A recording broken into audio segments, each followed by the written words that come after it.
Jesus says, "It is my act of mercy that your world comes crashing to an end." April 7th, 2015. Words from Jesus through Sister Clare, spoken by Jackie.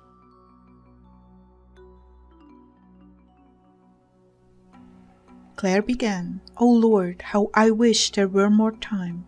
So many souls, so lost, so confused. I wish I could touch more.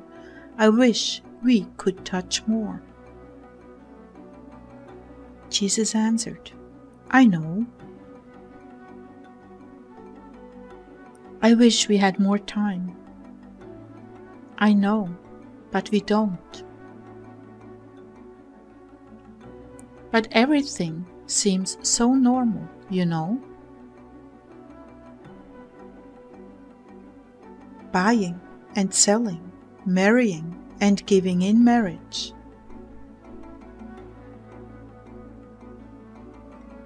Yes, the world seems so stable, just like it will go on forever.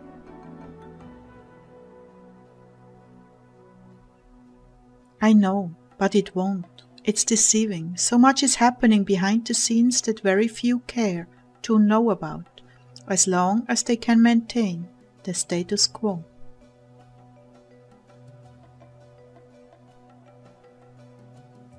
People are responding. They are afraid. Well, at least they are responding. Couldn't we have more time?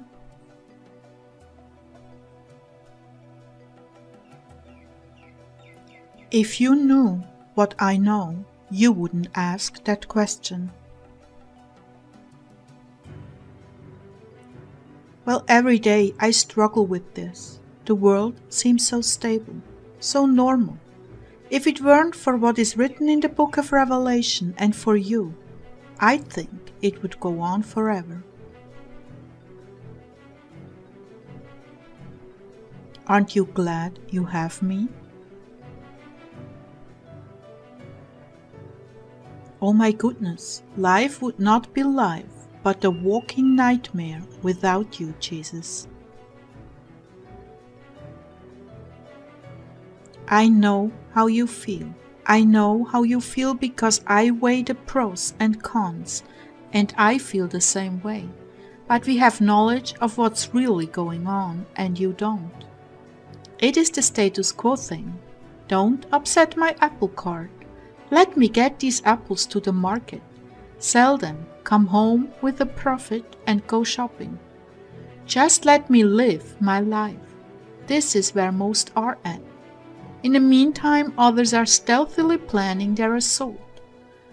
They rest in their plans because they know the masses are still filling their carts with apples, and as long as that process can continue, they will be happy.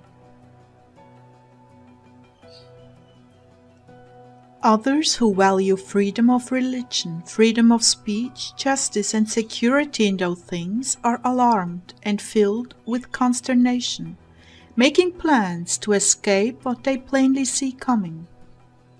Others yet are looking skyward, waiting for me to rescue them.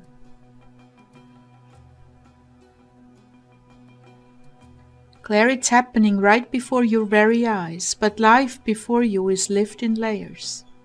To one layer it is the apple cart, to another it is dominance, to another it is freedom, to another yet it is heaven. But all the layers are before you.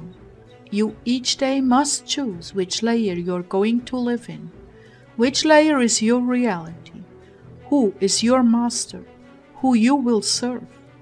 Until one of the layers explodes and takes away the rights of the other layers, and the world is turned upside down and inside out. And looking back, people will say, "How did this happen?"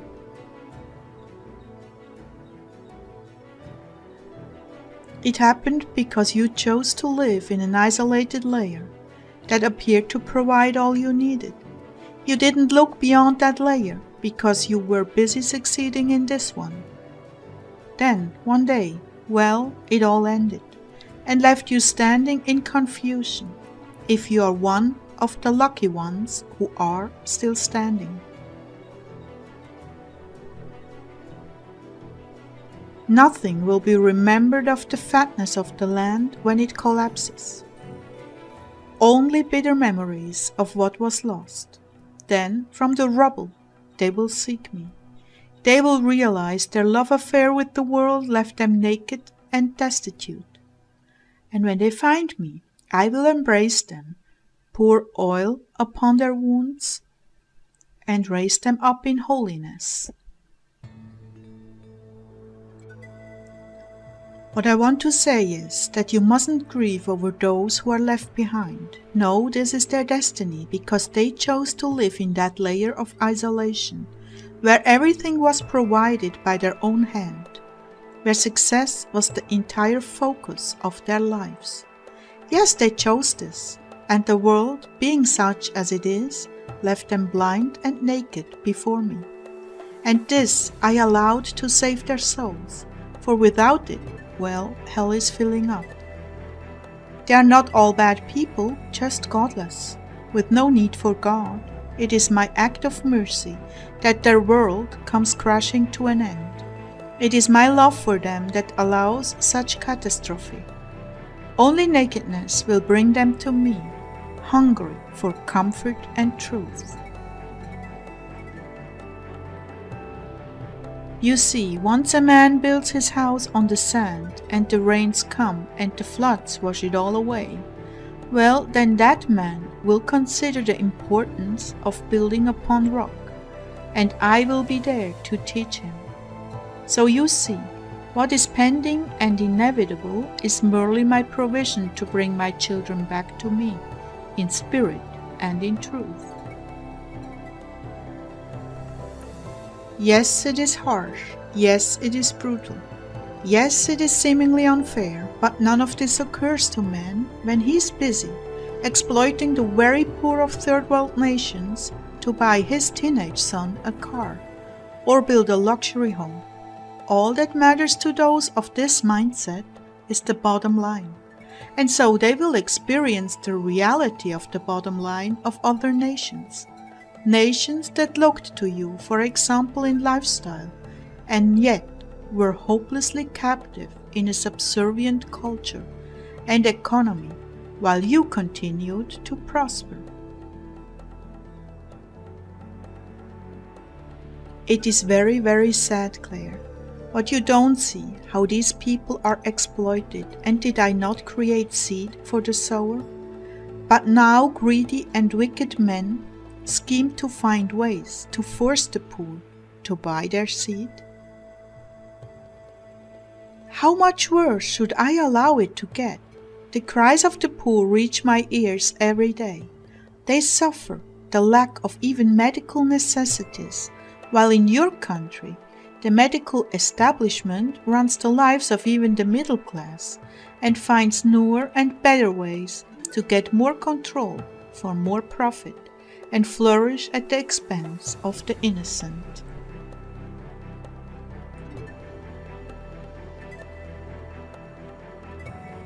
Oh, it is corrupt beyond all reason. Why should my Father allow it to go on for even one more minute? We have tried to turn the hearts of men, but their lust for primacy and luxury in the world has completely blinded them to their unjust lifestyles. Normally, I do not bring these things up to you, but I want you to understand. The facets of corruption I must look upon every day are overwhelming and cry out for justice. And what is worse is the architects of these cultural crimes do not see they are destroying the very basis of their lives by continuing to squeeze out every penny from the poor.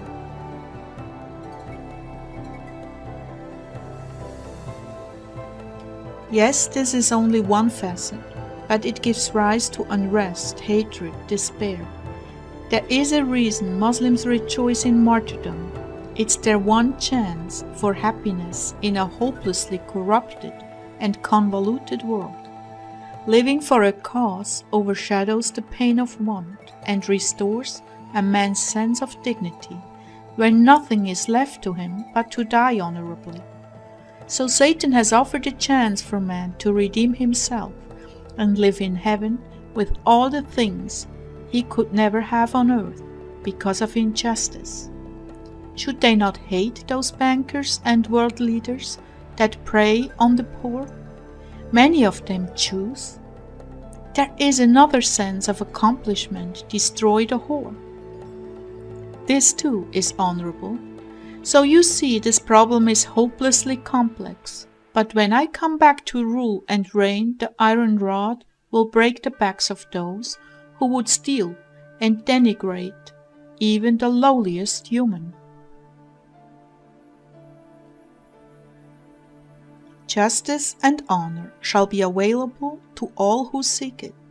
Opportunity to live honorably with a true vocation and necessary education will be available to all. And yet, no one will prosper without God. No one will in the beginning even conceive of life without God, without a serious devotion and desire to serve me. Everyone will see the necessity of living in God, except those who are without a conscience. We must start over, Clare, from the bottom up. There is no other recourse. Do not lose hope. I'm coming to set it straight. We will get it right, I promise you. In the meantime, try to look forward to a vacation in heaven, even though I know part of you wants more time to help. I love you all with a love that only your God could have, a sacrificial love, a love that yearns to be spent to bring just one more soul in. I bless you and ask you to continue to refine your lives to make more and more room for me, and one day your suffering, prayers, and hard work will be rewarded.